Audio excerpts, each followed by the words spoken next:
If it seemed like war yesterday, the reinforcements showed up tonight. At the center of it all, of course, is the bombed-out shell of the federal office building, and in its shadow, the exhausted, who for a day and a half now have sifted through its debris and counted its dead and seen up close why they call it terror. It's like a garbage pile. It's unbelievable. And everywhere you dig, you find somebody. Everywhere. It's a very slow, tedious process of removing the debris and extricating the fatalities and searching for survivors. You know, you hope and you pray that every time you turn a stone, there'll be a survivor somewhere. It hurts deep down as to why someone would do something of this magnitude. It's unreal. It hurts down deep for everyone here. The curious now have come to see it for themselves, and still those who hold out hope come too, even though there is so little hope left. If anybody knows of anything, this is my mom. She's 47. She's about 5'2" and weighs about 150 pounds. And I'm 22 years old. I'm too young to lose my mother. Every rock I grab and throw, I'm thinking that our hand is going to reach up through that little hole and say, I'm here, but that hasn't happened so far. Are there people missing from your office? Yeah, 26. You don't know what's happened? I can look at that building and imagine what's happened to them. Dr. Rick Nelson spent most of yesterday in the rubble, helping to locate survivors. I found myself this morning looking back at things and thinking of things that I didn't really think about during the thing, and tears still come to my eyes, for the families. Few here talk or even think about the investigation. The governor, though, doesn't have that luxury and does think about men who are capable of this. Well, they're evil, they're cowardly, they're unspeakably shameless. Rescue workers kept a vigil at the Moab Federal Building overnight, but they found no survivors, only destruction and a sense that nothing will ever be the same again in Oklahoma City. Hundreds of employees, there were certainly hundreds of people visiting the building when the bomb went off at 9 o'clock in the morning. So if you want to destroy innocent human lives, you couldn't pick a better time and a more vulnerable place than this. Until heavy equipment arrives at the blast site, emergency teams are picking through the rubble of the building brick by brick. It's just devastation. There's no semblance on any of the floors that are remaining to the office environment, other than you might make a semblance of a desk or a file cabinet. Best guess I got from the team this morning was, after putting their heads together through the night and looking at it, we're probably looking at 4 to 6 days before they can give me any high percentage of assurance that the building is clear. Federal investigators were on the scene throughout the night, recording hundreds of possible clues. Today, FBI officials said they have yet to rule anyone out. Information that we're receiving about persons that are being called in about range from every spectrum that you can possibly imagine of the political climate, right wing, left wing, you name it. Earlier, President Clinton was joined by the president of Brazil at a long scheduled news conference which quickly focused on progress in the Oklahoma bombing investigation.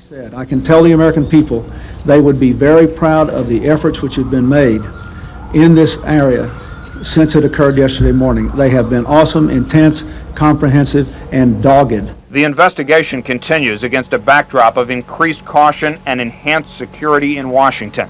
A truck parked at the Department of Health and Human Services now blocks the driveway.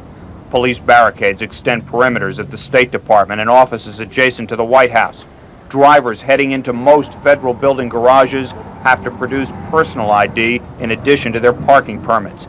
At the Pentagon, where security is always tough, Defense Secretary Perry said the military is assisting rescuers at the bomb site. So far, the level of support that is being used is the support for the humanitarian effort to help with the injured people, to provide specialized equipment for helping extract people from the wreckage. But most of the Washington attention late today is on the search for clues to who did the bombing and why. One clue now being reported, the bomb, which may have contained the explosive equivalent of 2,000 pounds of dynamite, was apparently driven in a Ryder rental van. And a suitcase, which arrived in Rome on a flight from Chicago, contained equipment that could be used in bomb making. The person who checked it in late yesterday actually flew to London, where immigration authorities refused him entry and sent him back to the United States. A day after the world they knew was turned horribly on its head, the memories remain. Devastating memories, life-changing memories. It hurts deep down as to why someone would do something of this magnitude. It's unreal. It's really like nothing I've ever seen or been prepared for, and I would have never ever expected anything of this magnitude. All my friends are missing.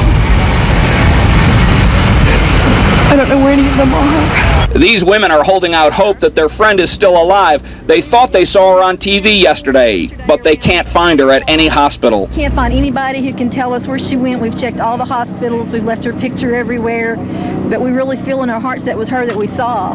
It's like somebody picked up the building and slammed it back down again. Then there was smoke. People were screaming. Everybody started running. Meanwhile, the work continues. A mountain of rubble, tons of debris, all burying the tiniest grain of hope. It's a very slow, tedious process of removing the debris and extricating the fatalities and searching for survivors.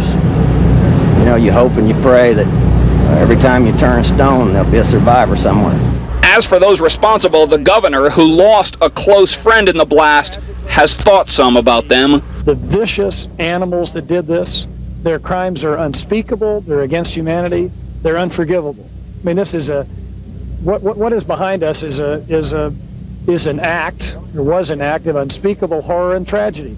They came together tonight at the First Christian Church, residents of Oklahoma City of different backgrounds and faiths, united by a catastrophe and gathering to grieve. It is a hard reality that we face, and we come together because we need one another. Throughout the day, the church had served as a center for waiting to hear if missing friends and relatives had been located in the rubble of the Murrah Federal Building.